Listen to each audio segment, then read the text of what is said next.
அனைவருக்கும் வணக்கம். இங்கே இருக்க நிறைய பேருக்கு பிரம்ம முகூர்த்த நேரத்தில் நம்ம என்னென்னலாம் செய்யலாம், என்னென்னலாம் செய்யக்கூடாது அப்படிங்கிற சந்தேகங்கள் இருக்குங்க. ஆன்மீக ரீதியான சந்தேகங்கள் இருக்குங்க. அப்படிப்பட்ட கேள்விகளும் அதோட விடைகளை பற்றி நம்ம இந்த வீடியோ பதிவில் பார்க்கலாங்க. முதலாவதாக பிரம்ம முகூர்த்த நேரத்தில் நீங்கள் வீடு துடைக்கலாமான்னு கேட்டிங்க அப்படின்னா கண்டிப்பாக நீங்கள் வீடு துடைக்கக்கூடாதுங்க.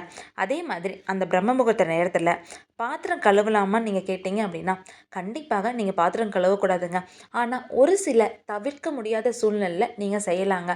முடிஞ்ச அளவுக்கு நீங்கள் அந்த நேரத்தில் பாத்திரம் கழுவதை தவிர்த்துட்டு பிரம்ம முகூர்த்தத்துக்கு முன்னாடியோ அப்படி இல்லைன்னா பிரம்ம முகூர்த்தத்துக்கு பின்னாடியும் நீங்கள் பாத்திரம் கழுவலாங்க. அதே மாதிரி தாங்க அந்த நேரத்தில் நீங்கள் துணியும் துவைக்கக்கூடாதுங்க.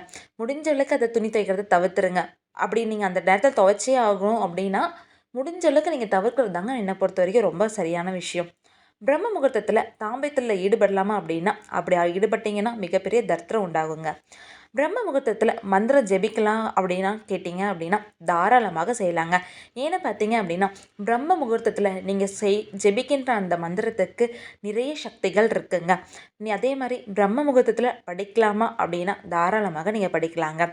பிரம்ம முகூர்த்தத்தில் மணி அடித்து சாமி கும்பிடலாமா அப்படின்னா மற்றவர்களுக்கு தொந்தரவு தராத வகையில் நீங்கள் மணி அடித்து சாமி தாராளமாக கும்பிடலாங்க. பிரம்ம முகூர்த்தத்தில் தானம் தரலாமா அப்படின்னா கண்டிப்பாக தரலாங்க. பிரம்ம முகூர்த்தத்தில் தர்ப்பணம் தரலாமா அப்படின்னா அவசியமாக நீங்கள் தரலாங்க. ஏன்னா பிரம்ம முகூர்த்தத்தில் தருகின்ற அந்த தர்ப்பணத்திற்கு வேல்யூ அதிகங்க.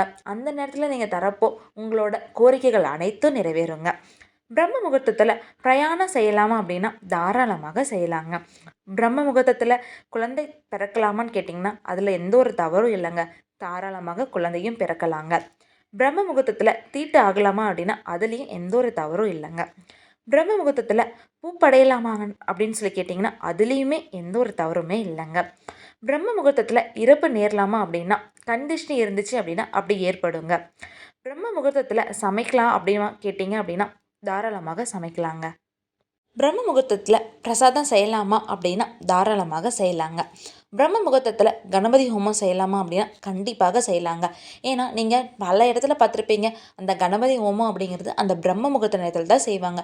ஏன்னு பார்த்தீங்க அப்படின்னா பிரம்ம முகூர்த்தத்தில் நம்ம செய்கின்ற ஹோமமோ அல்லது மந்திரமோ நம்ம ஜெபிக்கின்ற அந்த பிரயாணமோ ஏதோ ஒன்று உங்களுக்கு அதிகமான வேல்யூ இருக்குங்க, சிறப்பானதாகவும் உங்களுக்கு அமையுங்க. பிரம்ம முகூர்த்தத்தில் சுதர்சன ஹோமம் செய்யலாமா அப்படின்னா தாராளமாக செய்யலாங்க. பிரம்ம முகூர்த்தத்தில் ஆயுள் ஹோமமும் தாராளமாக செய்யலாங்க. பிரம்ம முகூர்த்தத்தில் திஷ்டி சுற்றி போடலாமா அப்படின்னா கூடாதுங்க.